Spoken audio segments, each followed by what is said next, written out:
If you are all ready, Patrick is ready to go. And this is ethical. Are you ready, Patrick?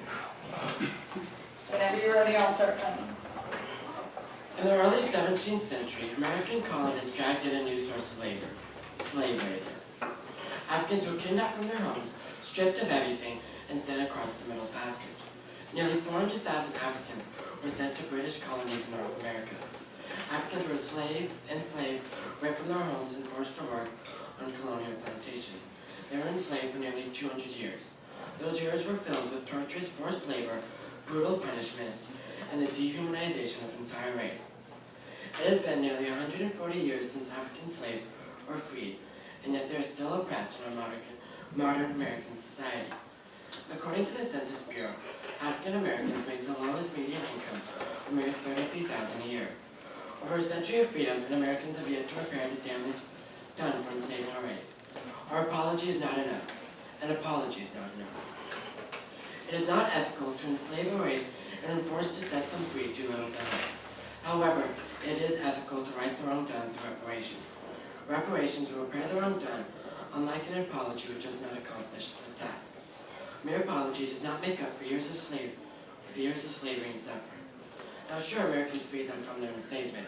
However, Americans enslaved them in the first place. And according to the case of reparations by Ta-Nehisi Coates, American law worked to reduce black people to a class of untouchables and raise all white men to the level of citizens. In addition, Robert Chrisman and Ernest Allen Jr. in their article, 10 Reasons, in response to David Horowitz, state that the descendants of slaves, still socially constructed as a race today, continue to suffer the institutional legacies of slavery. It is time to right the wrong. Reparations are ethically correct in that they show Americans' willingness to change and willingness to help right the wrong. And according to Thomas McCarthy in his article, Repairing the Past, Confronting the Legacies of Slavery, Genocide, and Caste, if one agent has wrongfully harmed another, then the perpetrator has the prima facie moral obligation to repair, so far as possible, the damage to the victim. It is ethically proper to do all that a nation can do to right the wrong done through slavery. Reparations should be highly considered. Again, I just want to apologize for blowing all of your minds. So,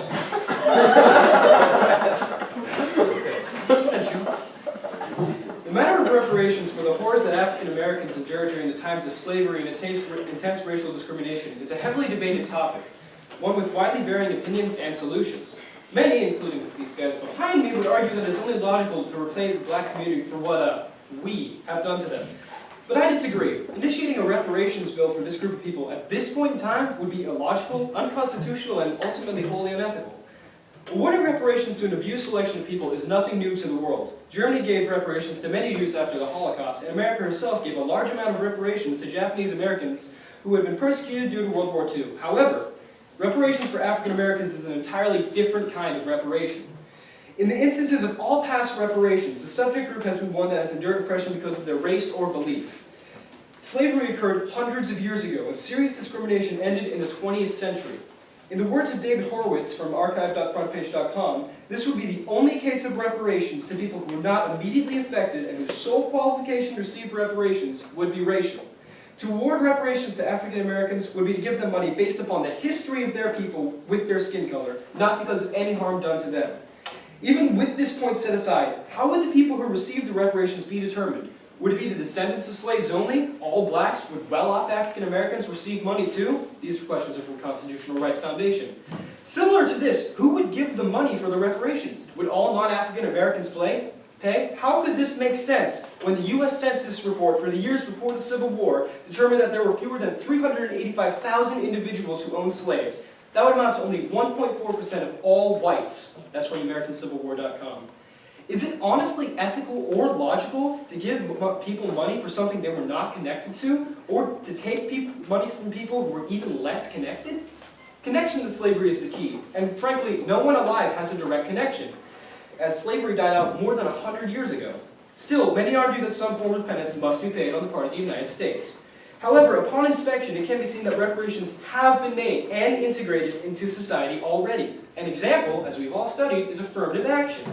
These institutes and many others exist for the sole purpose of leveling the playing field for African Americans and other minorities. How is this related to reparations? David Horowitz states, trillions of dollars in transfer payments have been made to African Americans in the form of welfare benefits and racial preferences, in contracts, job placements, and education admissions, i.e. affirmative action, all under the rationale of redressing historical racial grievances. In other words, institutions such as affirmative action, which undeniably promote favoritism in the workplace, are reparations. To further offer special treatment based upon skin color would be unconstitutional, from adversary.net.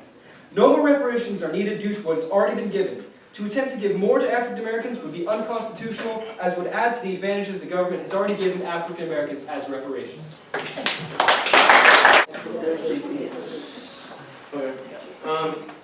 If you were to ask any knowledgeable, fair-minded person about the greatest injustices of the United States, slavery would be at or near the top of the list.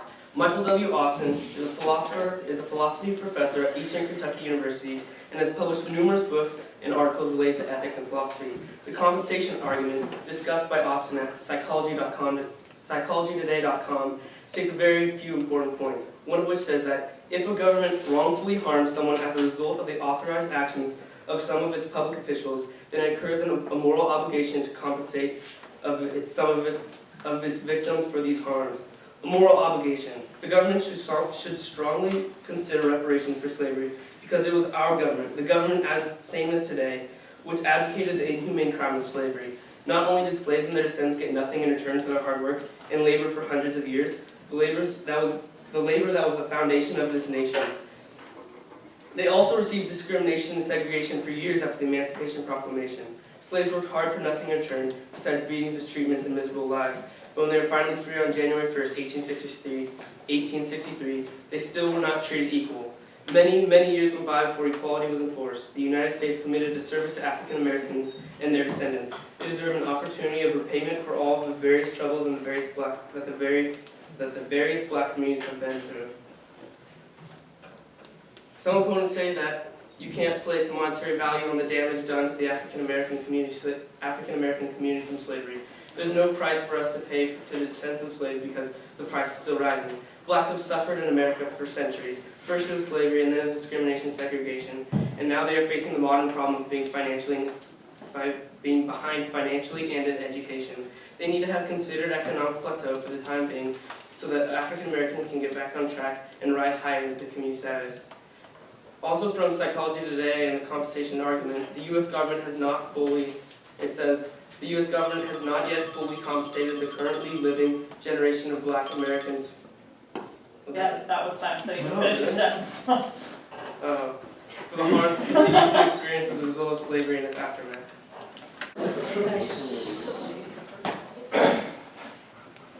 There must be a public declaration of emancipation from discrimination within our nation. To your left are people who have the audacity to tell you that reparations are a true justification for damnations of discrimination for those who have become condemned by our society. My question is for you, where is the justice? To the people to your left are solicitors of your brains to align your opinions with ignorant, unethical justice. Where is the justice? The people to your left have the audacity to say that murders and kills are atoned with dollar bills. Where is the justice? The people to your left want to say that legal tender can heal a heart gouged by discrimination and tender. Where is the justice? The people to your right want to pay reparations and say few. Where is the justice? But there are few. There are few that don't want to say few. There are few that say reparations are unethical. Reparations are injustice. Where is the justice? The people to your right realize the defects and the effects of reparation, that the mandation of care instead of occupation of justice within our minds is just the transfiguration of discrimination to the form of reparation. Where is the justice? The 16th President of the United States, Abraham Lincoln, paid his whole presidential career, paid his life for equality. Don't you think Abraham Lincoln has paid enough? Amen.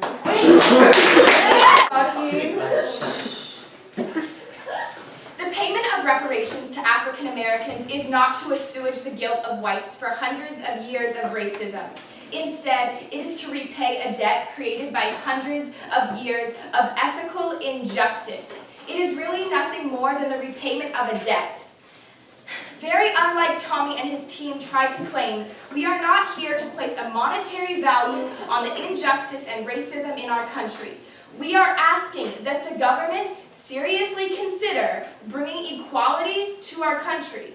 There is zero attempt for freedom right now. Our country right now is based on the backs of the slave labor that started our country. We are asking for a start, and the beginning of our justice lies in reparations. The money is the least we owe. How could you possibly assert that just because we don't lawfully allow the owning of slaves, that reparations are illogical or unlawful? You cannot logically say that the very backs this country was built upon do not at least deserve the consideration of our apology.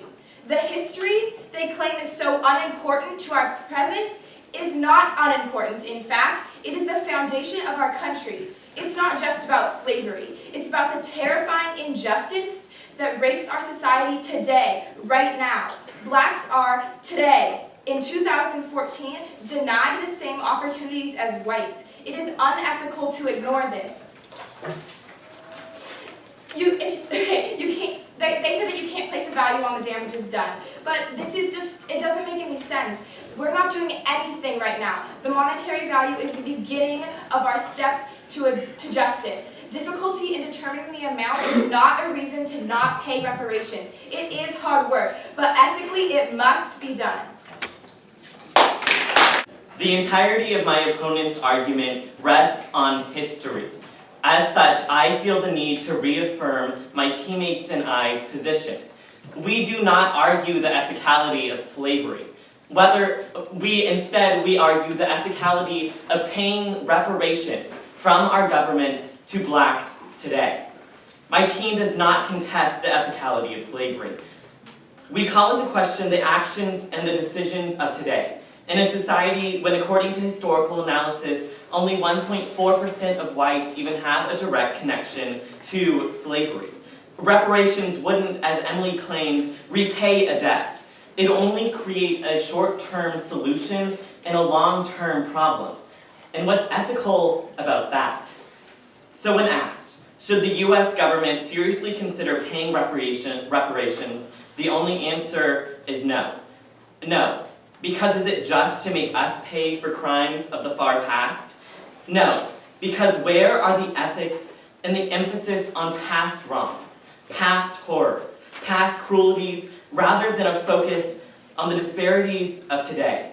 A solution for equality for today and the future? No. Because what is an ethical way to distribute such proposed spending?